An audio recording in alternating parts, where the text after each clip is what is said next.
Hey guys, welcome back to JNF Legacy Farm. Kelsey here. And today I am out working the bees. You can see I've got 2 hives behind me at this location.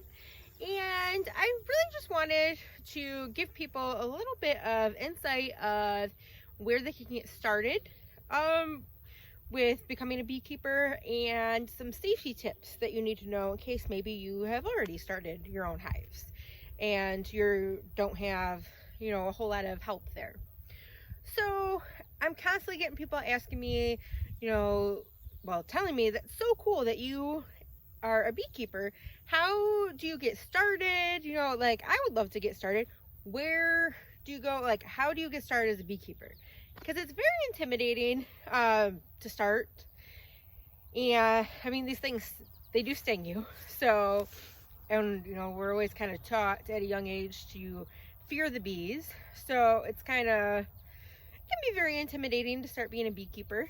So first and foremost, I always say find another beekeeper and try to get them, see if you can help them, and in return they can give you information and you're getting experience under their guidance. That is like number one. It's pretty much how I recommend people learn most things when it comes to farming and agriculture, is find someone who has experience. Now, I've read books, I've read magazines, and done a lot of research online, but as I've mentioned before, I'm a multi-generational beekeeper. So my main mentor with the bees is my grandfather.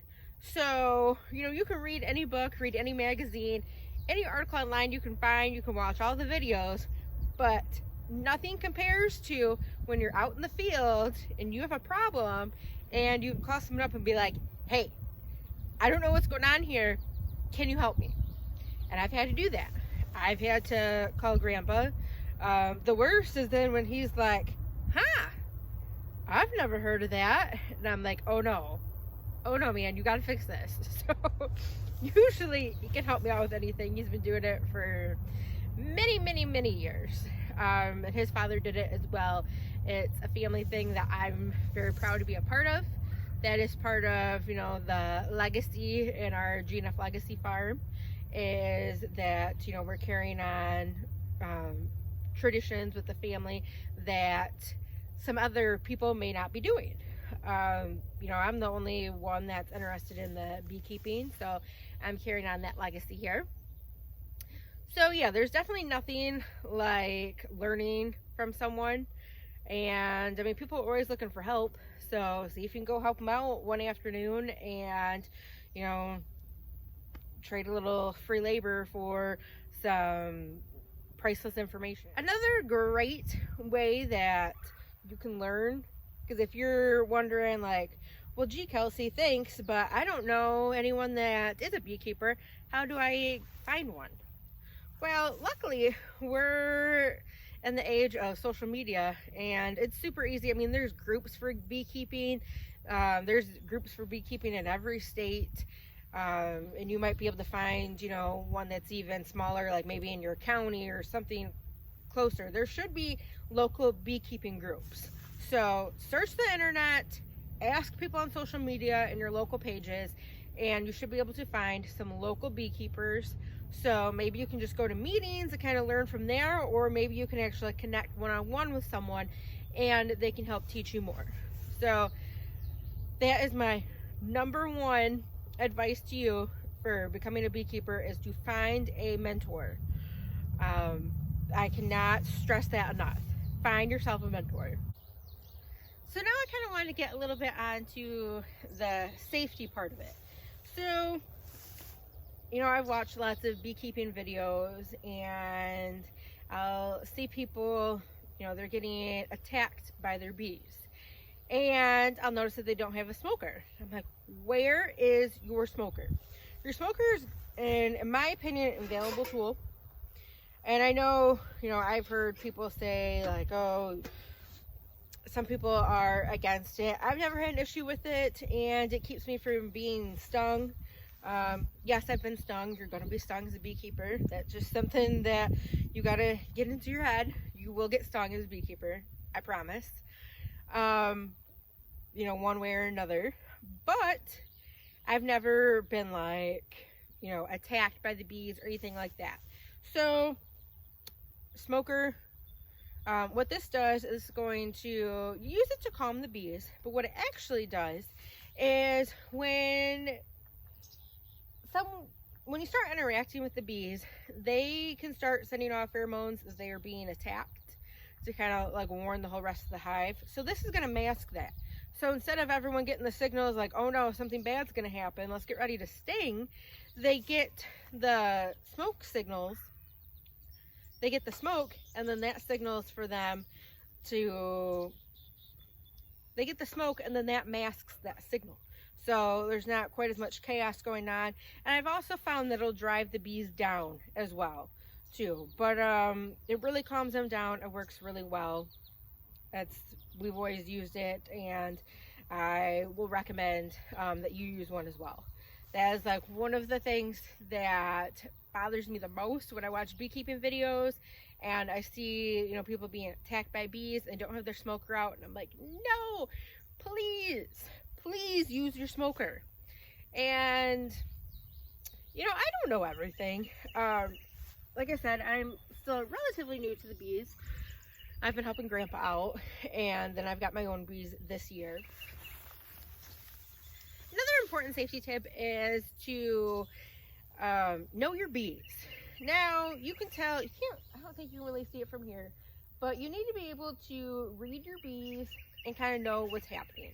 So if a lot of bees are swarming you, and even like you've got your smoke and they're just not calming down,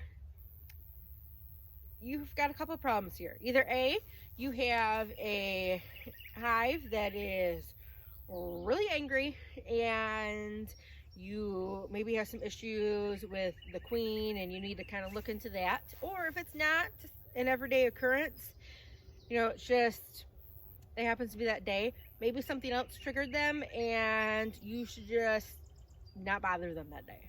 You know, there's nothing wrong with being like, man, these things are really angry, they're really hostile today, I don't feel like getting stung, I don't feel like getting attacked, done with it.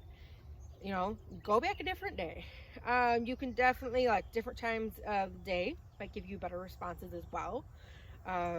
Same thing with, like, if you're catching a swarm, you know, there's better times of the day to do that, but also you have to move kind of quickly to, you know, before they move on. Another thing is, and you'll notice in the footage that I showed of me just checking on these hives, is you go from the back. So you see the front, you can see the entrance. I don't know if you can see, there might be brush in the way. But go from the back. So don't stand right in the front where all the bees are coming out at you.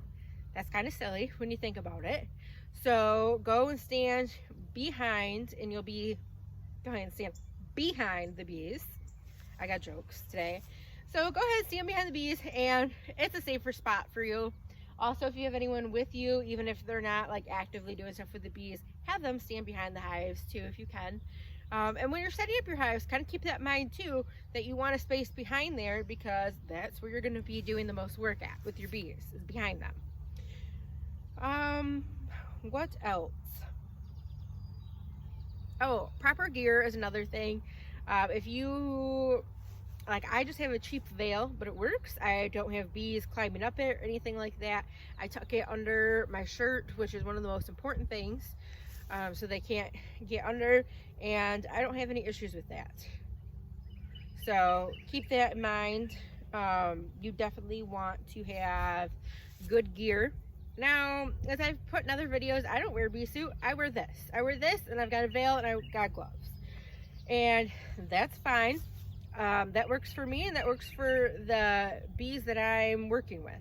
Now, if you have bees that are more aggressive or something, that might not work for you. So it's definitely like a trial and error thing. So that's a really important safety tip, is learn how to read your bees.